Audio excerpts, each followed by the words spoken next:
Hey, yo, so when I first got started, I always wanted somebody to try to explain to me what a network engineer does. So I'm going to try to do that for you and explain this tough call that I was on to hopefully help you and give you some kind of insight of what to expect as a network engineer. All right, I'm going to just give you a higher level overview. So basically, you're going to be thrown onto a call. There's going to be different teams on there.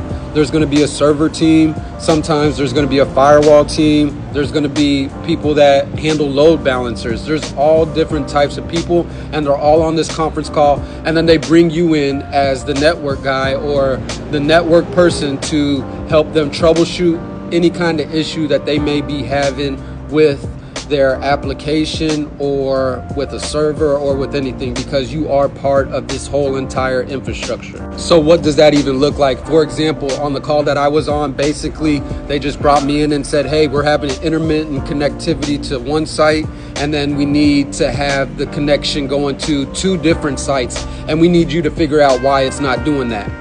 So if you're studying for your CCNA, it's not going to be anything like here is point A, point B. It's going to be just a whole bunch of other stuff in between. There's going to be load balancers. Like I said, there's going to be firewalls. There's going to be all these different teams, all different kind of things that you're going to have to ask, like probing questions like what's the source? What's the destination? What site are you guys even talking about? Because they're going to give you little to no information, and it's up to you to develop your own kind of troubleshooting methods or your own kind of way to figure out what the issue is and the best way to solve it. So with me on my call, they gave me really little to no information, so I just started using the basic thing, using the OSI layer model. I'm only going up to layer 3 and speaking only to network layer issues. So I'm saying, hey, where is a trace route? Can you guys provide a trace route? And immediately the firewall team says, hey, we don't allow ICMP on our network, so no trace routes are allowed. So this worked out in my favor, right? Because asking specific network questions, even though they're throwing all of these other things that are all over my head that I really don't know about, they still had to speak to what I needed.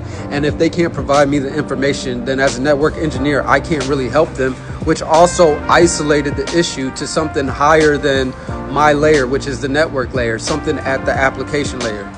The point I'm really trying to make here is if you ask the right kind of questions, the right kind of probing questions, it'll start to become apparent where the issue really lies. Because if they can't give you any network related information, then it's starting to point to not a network issue, if that makes any kind of sense. So basically that's really what happened on my call. It started pointing more towards the application having the issue and not the network layer, because they couldn't answer any of my questions. But the point I'm trying to make is that you really have to understand